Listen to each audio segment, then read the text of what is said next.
Thank you for listening to Depictions Media Radio.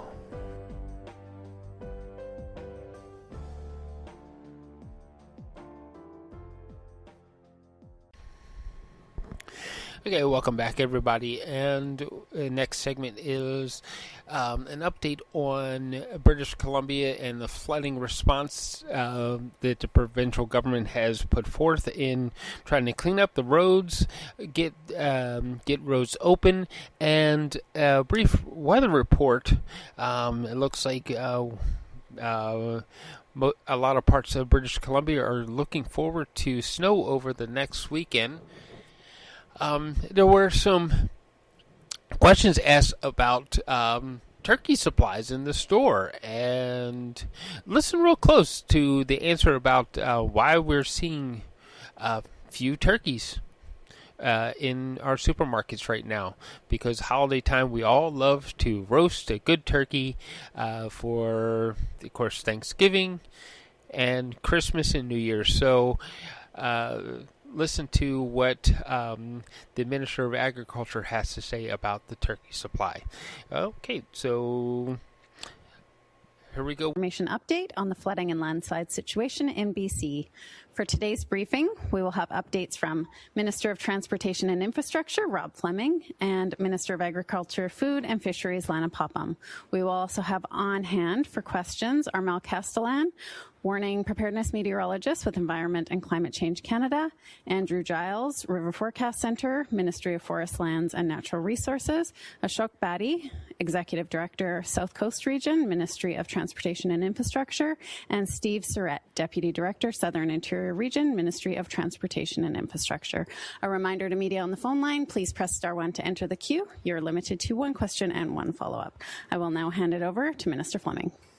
Great, thank you. Good morning, everyone. I'm grateful to join you from the territory of the Lekwungen-speaking people, the Songhees and Esquimalt First Nations.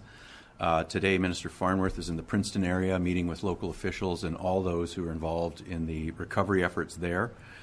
Thankfully, the heavy rains appear to be behind us, although many flood evacuation alerts and orders remain in place for now. For today and the weekend, Environment Canada is predicting wet snow for East Vancouver Island, the Malahat, Victoria, Vancouver, Howe Sound, and the Fraser Valley. And snow is also predicted for northwestern British Columbia, as well as the southern interior and southwest areas of the province. There are currently no flood watches or flood warnings in effect. We appear to be moving into more seasonal cold weather that we're used to seeing in early December. With the extreme weather now past us, we continue to see more stability on our highways network. Since it reopened yesterday, Highway 1 through the Lower Mainland has moved well. This is an unusual time, though, and I urge everyone who must travel to drive with caution. Last night, we had a rock slide on Highway 12, closing the road between Lytton and Lillooet. Crews are on site now, clearing debris. We do hope to have Highway 12 open later today. Highway 99 between Pemberton and Lillooet will remain closed today as a result of a slide that occurred Wednesday evening. Fortunately, all the other routes that are open in some capacity are operating well. That includes Highway 3 east of Princeton, where floodwaters have now receded, allowing that route to resume to two-way traffic. Since the first storms hit almost 3 weeks ago, British Columbians have been doing the right thing. They've been making the right choices that put their communities first, whether that's reducing fuel use or avoiding driving on roads impacted by weather or moderating their purchases. When we were working to get supply chains up and running, it's been a collective effort by our people in an extraordinary time. But we can't let up. We're not out of the woods yet. Every day sees us closer to getting through the immediate crisis so that we can focus on recovery. I'd like to touch briefly on our supply chain.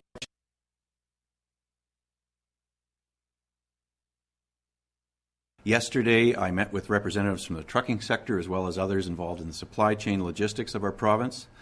I met to hear directly from those companies on the ground. It was primarily a listening exercise. We asked what we're doing well as a province, what we can do better, and how government can best support the people and companies who are moving goods to communities around BC. Between Highway 3, our lone commercial truck route to the interior, and the detours that are available now through Washington State, we've now seen over 10,000 trucks move products around our province. CP Rail has been moving freight. CN is working toward a mainline reopening in Vancouver, expected weekend. Airlines have continued to increase their cargo flights, and together this has made a tremendous difference.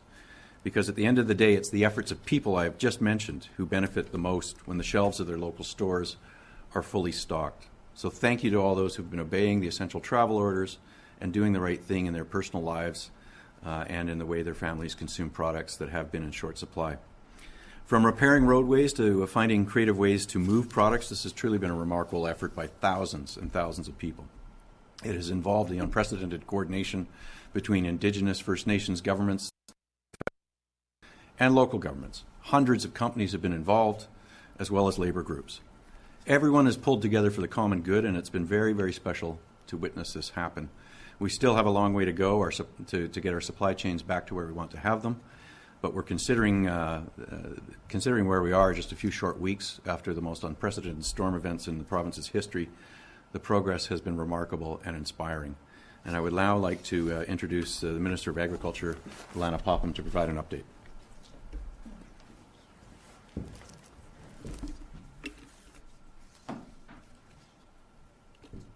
Good morning. Thank you for joining us. Yesterday evening, Minister Bibeau, the Federal Minister of Agriculture, and I held a roundtable discussion with 60 agricultural stakeholders that were representing many of the industries that have been affected by the floods. It was a great opportunity to hear directly about the concerns of those impacted and also about what the short-term and longer-term needs are. These conversations give us a better picture when it comes to putting an agri-recovery program together, and we will continue to get that finalized as soon as possible. Next week, Minister Bibeau and I plan to be on the ground together out in the Fraser Valley, weather permitting, of course, and I look forward to her joining me to have those face-to-face conversations that are so critical right now. As I mentioned yesterday, as the waters recede, we can get a better picture of mortalities and how it may affect production. Our hearts continue to be with the folks that are struggling with the very difficult situations that are happening right now. But last night we heard from Harvey Sasaki, the chair of the BC Chicken Marketing Board. He noted that we had 61 poultry premises within the evacuation zone, and amazingly, 97% of the laying chickens survived. We're seeing stories like that come out now. We might have been hearing about turkey shortages, possibilities, but I can assure you that only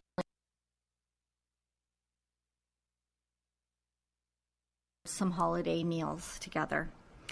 I'd like to recognize the collective efforts of all the poultry industry in pulling together and helping one another, as we've seen in other industries. I got a bit of good news this morning coming out of the Sumas Prairie. One poultry farm, Orania Farms, has finished clearing and sanitizing 2 of their large poultry barns. Fresh shavings have been laid, and they're expecting new chicks to be delivered on Monday. I'd just like to give them a huge shout out for all of the work they've been doing. They've been working around the clock. I also got some good news from the dairy industry this morning. 98% of cows from the Sumas Prairie survived the flood. This is really due to farmers working together and communities making sure that they had those farmers' backs. A dairy farmer I mentioned last week who spent 48 hours feeding his cows hay while they stood neck deep in water let me know that as soon as the waters were able to recede enough, the Abbotsford Rugby Association came in and helped him clean up those barns. They cleaned hundreds of stalls and then even assisted the family removing stuff from their soggy basement. And after they did that, they moved on to help other farmers. I've also heard that the hockey team did the same thing.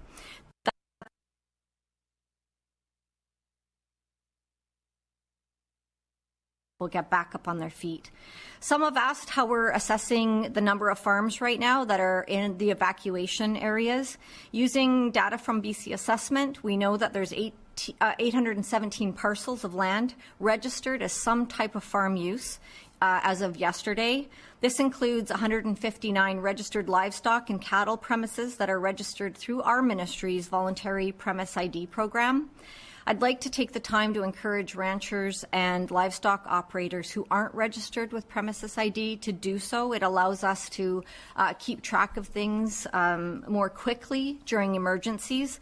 And just a reminder that although this is voluntary right now, it will be mandatory in 2022. Just to end off today, we know that these are stressful times, and we heard more stories at our roundtable last night with the federal minister.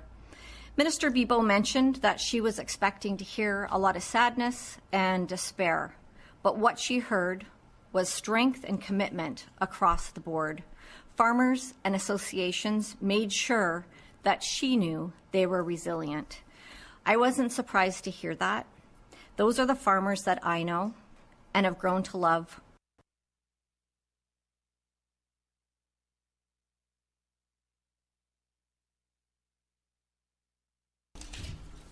Thank you, Minister. I would like to note that we are joined by Peter Brock, Executive Director of Emergency Management BC, for any questions that may apply. As a final phone line, please press *1 to enter the queue. First question today is from Kristen Robinson, Global News. Thank you. Our first question is for Minister Fleming. What are the timelines on rebuilding Highway 8 from Merritt to Spence's Bridge, the Coquihalla from Hope to Merritt, and Highway 1 between Highway 11 and Spence's Bridge? How much is this going to cost, and where does the money come from? And our second question is for Minister Popham. I realize you just said that it sounds like not many BC turkeys perished in the floods. People are still seeing that the price of frozen turkey has increased in a big way. Just if you can comment again on the latest on turkey shortages and how might prices be affected in our province. Great, thank you for the question. So when it comes to the Fraser Canyon Highway 1, Highway 8, and also the Coquihalla Highway, there is work being done, very intensive work on protecting the infrastructure that remains usable, also breaking rock and preparing to do the repair work, mobilizing material, mobilizing companies to do that work. So we're in the planning stage on what that will look like as well in terms of temporary access. We'll have more updates and a better idea of costs as we do more of the engineering assessments on what the full recovery looks like. We've talked in these briefings about the principle of build back better and climate adaptation for the age of extreme weather events that we're now in, and those are discussions that we're having with our federal counterparts as well as it relates to disaster financial assistance that they have. The Prime Minister has discussed with our Premier about providing resources for our recovery too. So we don't have costs right now, but in terms of reestablishing access in areas of the Fraser Canyon, I can say that we have been working with communities like Cook's Ferry and the Shaken First Nations to try and preserve property. Our crews were able to save a house by putting in riprap to protect it from floodwaters. Yesterday, I know that BC Hydro is on the ground to restore power to those homes that currently don't have power yet. So there's a lot happening. There's roads being punched in that give some access. Some of them are Forest Service roads that are being upgraded and widened and cleared on a temporary basis. But we'll have more to share about what the temporary restored access looks like, as well as the permanent rebuilding plans in the days ahead.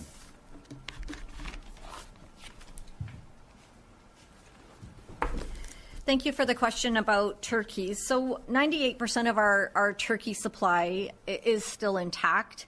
I am in contact with Kevin Klippenstein. He's the chair of the BC Turkey Marketing Board. But we are going to see some prices reflected around the complications of transport.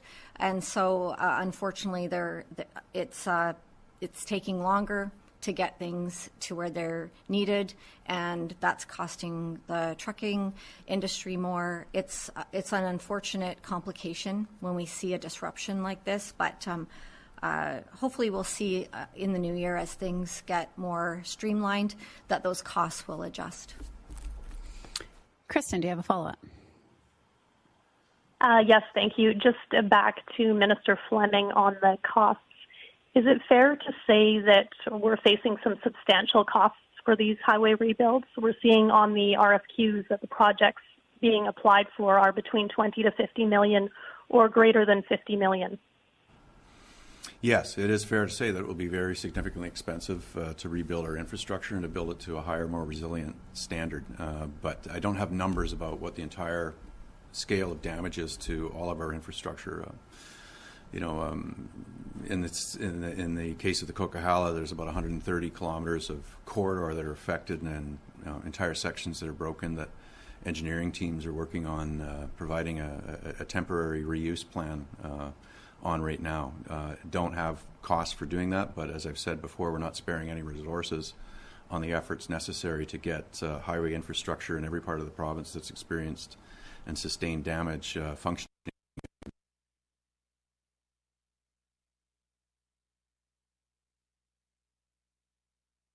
This question is from Mira Baines, CBC. Okay, so this question is, what's being done to support remote communities like Spencer's Bridge? They've been without cell or internet service for weeks. Yeah, so we're getting utility companies in to restore services like that. We are providing materials that will protect from the recent storm events and perhaps future storm events to keep that community from sustaining any further damage. We're working on road access with the Ministry of Forests and others. We've got road maintenance contractors in there. There are some communities where, because the rivers have changed, they're accessible by boat now. We're using helicopter and air support to get supplies into some of the most remote communities that right now don't have road access. But most importantly, we're coordinating with regional districts and First Nations government on what the plans will look like for restoring road access to connect to other communities and to rebuild the infrastructure that we've lost. Mira, do you have a follow-up? Yes. Has anyone been turned around or fined yet for not traveling for essential reasons? And if yes, how many tickets have been issued so far? I don't have that data. To my knowledge, I know there has been increased enforcement on Highway 3, and what we heard clearly from the trucking industry yesterday was they appreciate that. The industry and those representing drivers and the BC Trucking Association are working with our ministry to promote safety and driving to conditions I'm familiar with.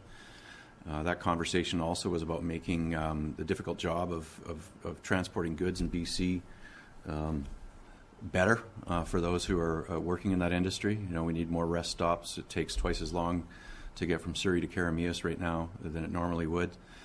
So we need more pull-off areas, and we identified ways to communicate in areas that don't have cell phone service, having more reader boards that allow drivers to anticipate the kinds of conditions they encounter. So those are some of the things that we're working on. Our last question today is from Carl Yu, Black Press. Hi, I'm just wondering, I know there's no flood watches and waters are receding, but it looks like there's about 15 centimeters of snow forecast for the Hope, Merritt, Princeton area. I'm wondering if that's any worries about that affecting flood recovery and that sort of thing in those areas.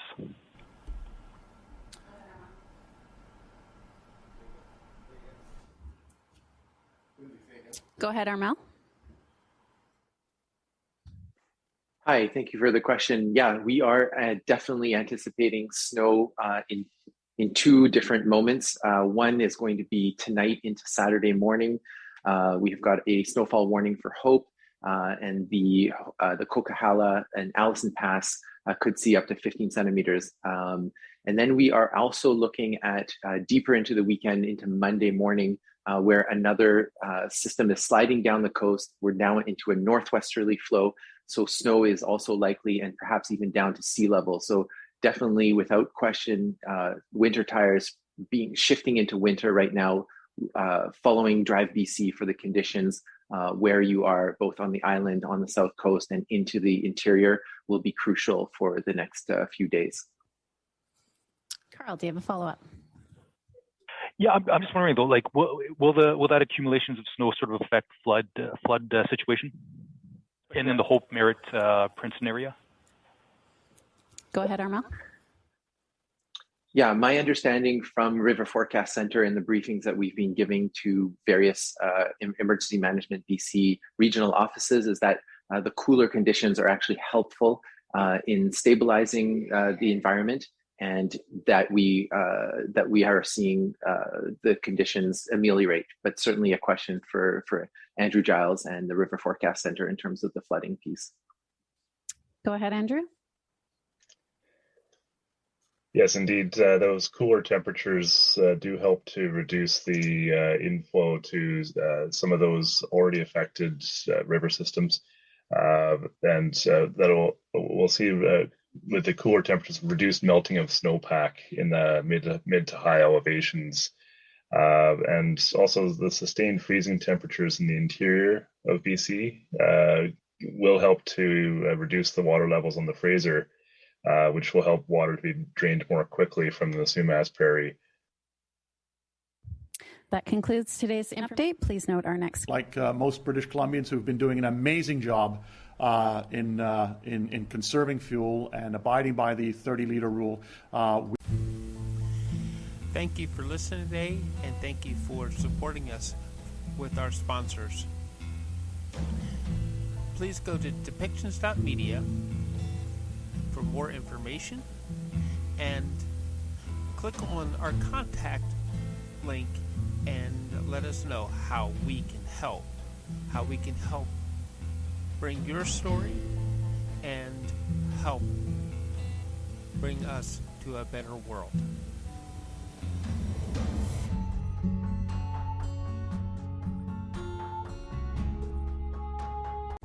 This show has been produced by Depictions Media. Please contact us at depictions.media for more information.